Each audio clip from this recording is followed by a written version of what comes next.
Hey guys, welcome back to Quick Hunts. For this year's Remembrance Day, we'll be taking a look at another tactical RPG for the Switch, Tiny Metal Full Metal Rumble. I was given a review copy by Kyle Prahl from Area 34 Incorporated. Thanks, Kyle. The easiest way to describe Full Metal Rumble is it's like a mix of Advance Wars, Gemfire, and Planet X2. Essentially, it is a tactical and strategy RPG with RTS elements. In the game, you command the White Fangs, Artemisian Army, and Zippany Shogunate against the tyrannical Denoldan Army. As such, the story is told from the perspective of each faction's respective leaders. Nathan Grease is a captain of the Artemisian Army. His primary goal is to put an end to the Denoldan Army, and cease their efforts related to lost tech artifacts. Wolfram is the leader of the White Fangs. She's in search of her older brother, who is said to have been killed in action. Izuriko Tsukumo is the leader of the Zippany Shogunate. He wants revenge against the Denoldan Army for trying to take over his country. Throughout the story, we will play as each of the previously mentioned military factions for the common goal of defeating the Denoldan Army. While the reasons differ, all paths lead to the same end goal essentially, so it's all self-explanatory. Now on to the gameplay. Like I mentioned earlier, the game is a tactical and strategy RPG. Like most games of this genre, you have a turn in which you can move units, create units, or engage in combat. There are several different types of units, however. Infantry units move in groups of 10. While they tend to be on the weaker side, they are the least expensive to deploy and can take over bases on the map.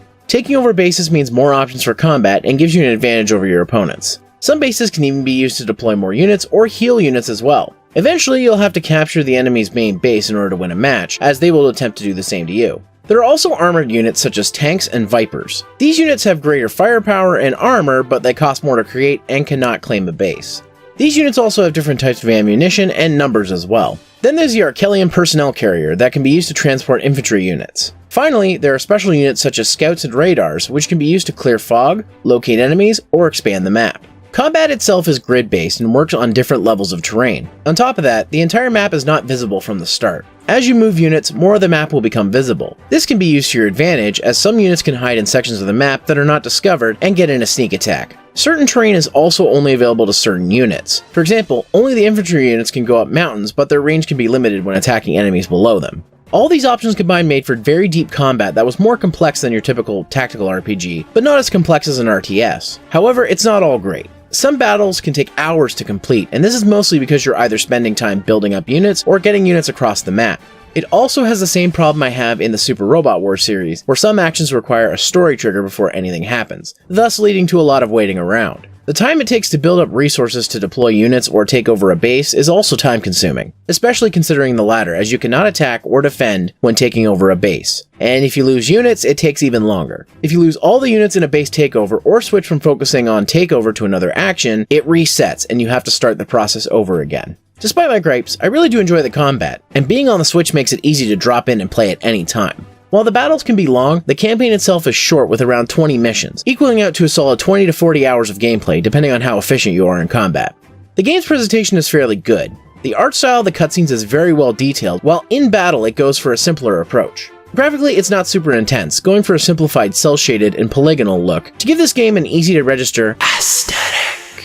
The sound department is also very good. Voice acting in both Japanese and English is well done. Even the voices for generic soldiers sound great. Most of the voice acting is reserved for the story segments, however some phrases are heard in battle as well. The sound effects work very well in this game. Weapon sounds, while unrealistic, feel right and are appropriately used. The music, however, is weak. I know I'm going to sound like a broken record here, but it's very generic sounding, in terms of it being stereotypical army combat music. Not a deal breaker for sure, but it's not going to turn any heads either. And that just about does it for Tiny Metal. This game was a perfect warm-up, as I played it before Fire Emblem Three Houses was released. While it's not as polished as, say, a Fire Emblem game, it makes up for it in the gameplay department. If you're looking to scratch that tactical RPG itch, and Ambition of the Slime just didn't do it for you, you can't go wrong with Tiny Metal. While it's available on PlayStation 4, Steam, and Mac OS, I personally recommend the Switch version, as it can be easily picked up and played at any time.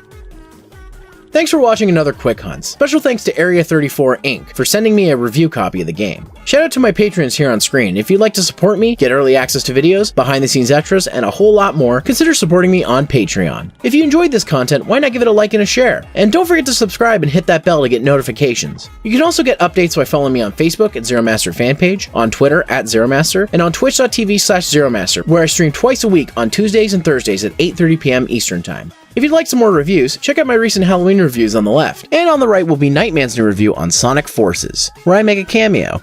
Thanks again for watching, and maybe go support our veterans by wearing a poppy.